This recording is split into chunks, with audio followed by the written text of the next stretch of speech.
What's going on? Welcome back to the channel, or if you're brand new to the channel, welcome to the channel for that matter. If you are new also, please feel free to hit that red subscribe button down below so I can see you again next time and in a future video, because if you have already checked out my top 10 movies of 2021, firstly, thank you so much for spending time to do that, and if you missed that video, a link in the description box will be available for you to check out that video. But today, we're here to talk about the latter end of that scale, because we're here to talk about the top 10 worst movies of 2021. And will you get a rant in this video?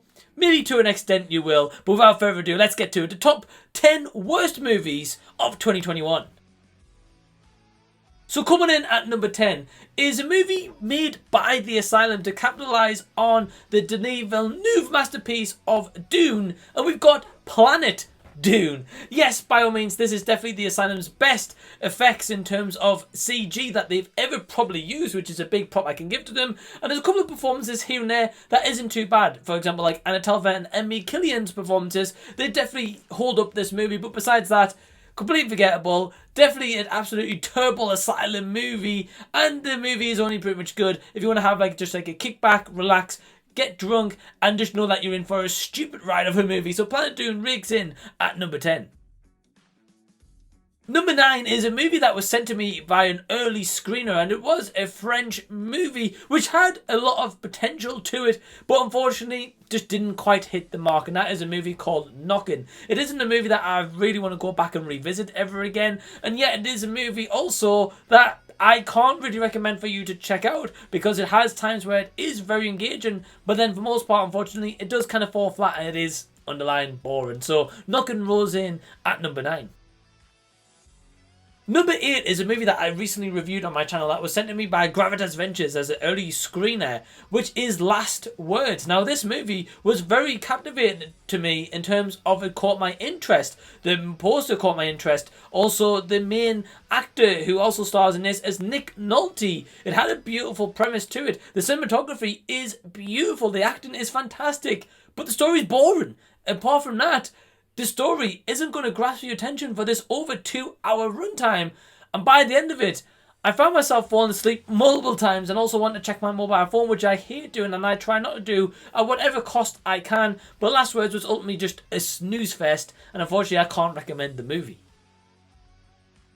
At number 7 is definitely a movie that I checked out this year, which was just not a great cinema experience whatsoever. The movie theatre itself was absolutely roasting hot, and I did tell the staff before the film said, look, it is pretty warm in here. Yeah, they didn't ever cool it down whatsoever, but also because of that, the movie was also lackluster in general, which didn't add to that experience, and that is the Forever Purge, which is meant to be deemed as the final ever Purge movie in this series that isn't really that memorable and not one I ever want to go back and kind of revisit time and time again at all. And this one is just kind of pretty much of a bore fest of a movie. Couple of mixed storylines in here. Characters you just don't give a shit about, being quite frank with you. And yeah, if this was the last ever Purge movie, well, they ended it definitely on a big pile of shit. Number 6 is a movie that has kind of captivated audiences throughout the years and definitely added something different to the horror genre, with James Wan directing the previous 2 installments. However, he didn't direct this third outing, and that is The Conjuring 3. Now, this has definitely divided a lot of people, because a lot of people actually like this movie, and a lot of people like myself, yeah, this one is a stinker, because unfortunately for The Conjuring 3, it appreciated in terms of it went in a different direction and it tried to do something different than just a haunted house. I completely respect that about the movie, but I just feel like the characters, Patrick Wilson and Viva Farmiga, who play Ed and Lorraine Warren, I feel like they were in this just for a cash grab kind of money, unfortunately, and I really don't think that this movie holds up at all in the same Conjuring universe, and definitely James Wan not directing this movie was a big miss. So unfortunately, Conjuring 3, definitely a movie I won't be checking out ever again.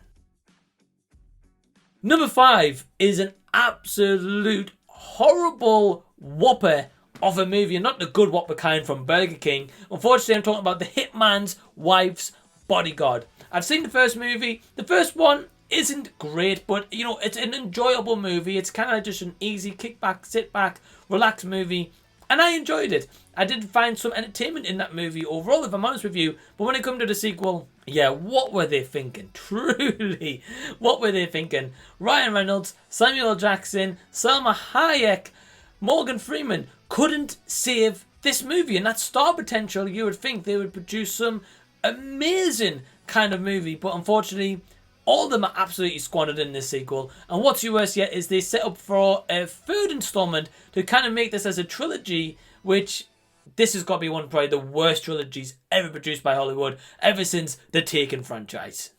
Because after Taken 1, the other two suck. Number 4 is a movie that was actually created by James Wan, and I was really hyped to see this because the trailer had me really pumped, and I was like, oh wow, this is definitely James Wan. And some of the visual styles in this movie is fantastic, and I'm talking about Malignant. There's definitely elements in here with the CG, the story overall, and how they actually kind of had this twist and turns in the movie and the overall to it. Yeah, just for me was an absolute bomb site. Honestly, it was truly awful. Malignant movie is just not what I want to revisit ever again, unfortunately. And I really found myself disappointed by this movie. And it's not because I walked in expecting like a massive contender worthy of maybe the best horror picture of all time or anything. No, I actually go into every movie with kind of no expectations to not be disappointed by a movie. But unfortunately, this one was putting me and my girlfriend to sleep. It was just utterly rubbish of a movie. Yeah, never want to revisit Malignant ever again in my life, ideally.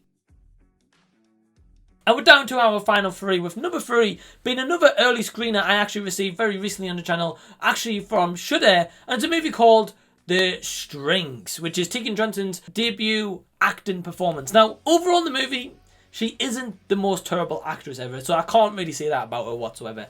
But this movie is on for a long time. It just drags. When you think something happens for about a minute or two in this movie, then it goes back to its boring pacing. Then something picks up again for a minute or two and then back to the boring pacing. This movie accomplishes nothing in its entire runtime. And there's a lot of people also said that they wasted their time utterly on this movie. The Strings was an absolute disaster of a movie, let's put it that way. It had a really unique location setting, which if they tapped into that more, they could have definitely made it kind of like an eerie, creepy, thriller, horror kind of vibe movie. But they didn't achieve that whatsoever. They achieved a debut and action performance and trying to showcase her musical talent, which wasn't really there. So ultimately, you weren't invested in that or the story, because it is literally, you may as well talk to this wall behind me right here, and I would have had more fun doing that in an hour and a half to 2 hours that this movie's actually on for. Number 2 is a movie that was branded about dolphins but had nothing as such basically in this movie. It's more about a custody battle, and I'm talking about Dolphin Island. Definitely kind of felt like a Hallmark movie, but this one was just marketed completely wrong. Overall, the movie itself was boring. There was maybe one performance, if that, that was okay at best in this movie. But besides that, I was just bored shitless throughout this entire thing. Yeah, Dolphin Island just sucked. It was really a movie I looked back on this year and thought, wow, why did I waste my time? And finally, the number 1 movie of the year that is my worst rated movie of the year, unfortunately, is yet again another early screener that I got from the folks at Gravitas Ventures. Unfortunately, this one didn't hit the mark. It's called Abducted. Yeah, where do I start with this movie? I mean, the movie itself did have some kind of possible potential in the premise alone, written on paper. But when it came to the execution at all in this movie, nothing was executed.